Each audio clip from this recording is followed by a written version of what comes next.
April 2020, and obviously the world went a bit nuts in April 2020 and we were all in lockdown because of the COVID pandemic. So I was actually stuck in Barcelona, and luckily it rained so much between January 2020 and June 2020 that we didn't have too much of a panic about how to keep everything alive, because it just kept raining. We actually had more than one entire year's rainfall before April, and I think definitely we were well over 1,000 millimetres for the whole of 2020. On 8th and 9th of May, I escaped Barcelona, one of the weirdest trips ever. Just motorways were completely empty, and I just came straight down here to do the spring intervention, just me by myself. And I looked around, so everything was like a jungle. The green manure had grown up to about this high. You could barely find the paths in between the trees, and there was loads of vegetables growing, but they were a bit shaded out by the green manure. So it was a shame that nobody was here to chop that down, because we could have had a bumper crop of vegetables. In some places the green manure was so thick that nothing was growing underneath, and I found loads of chard, cabbages and some artichokes underneath. All the trees were healthy except the trees that had suffered in October. So I already mentioned the hazelnut trees were already suffering in October, and we also had one kaki tree which had been suffering in October and wasn't doing very well in spring 2020. We harvested lots and lots of broad beans, some chard, some cabbage, and artichokes, onion and fennel.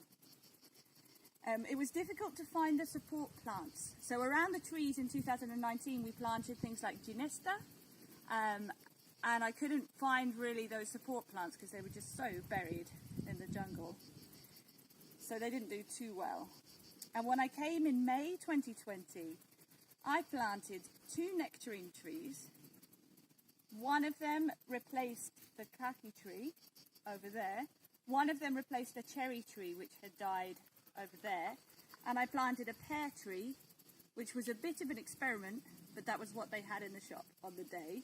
And this is the pear tree that I planted, which did not survive. So this spot has done very badly.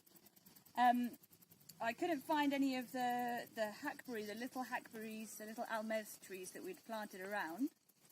Although we did then read Gaia's Garden for a second time, where it clearly says that actually they are not one of the trees that are very good companions with other trees, and they actually put so much of a certain type of chemical into the ground that it could be damaging for the trees around. So maybe less hackberries is okay, less almez.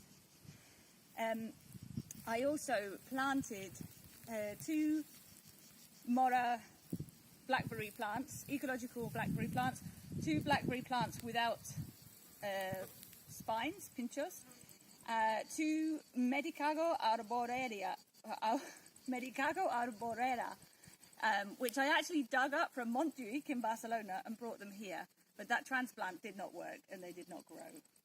I put down dandelion seeds, Medicago seeds, rosemary seeds, and I also planted 2 gooseberry trees, 2 gooseberry bushes, because my child during COVID got very, very obsessed by Peter Rabbit, and Peter Rabbit loves gooseberries, and so we saw some gooseberry bushes and we were like, okay, let's put gooseberries and we'll see what happens.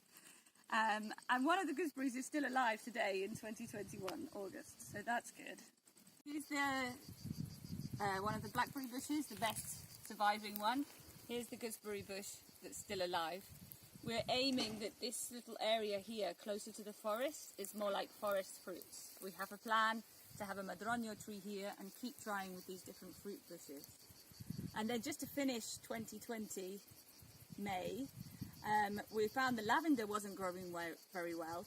None of the lavender seeds or the lentiscus seeds that we planted have grown by this point, and we didn't have any of the garlic come up, and some of the cabbages now are turning into cabbage trees because they grew straight up higher than the crop, but they're growing to seed, and we just let the seeds fall in May 2020. We just many of the vegetables ended up just self-seeding back into the food forest. And now our aim after this point is to get the support species in place. The trees are doing okay, and it's all about getting more support and more perennial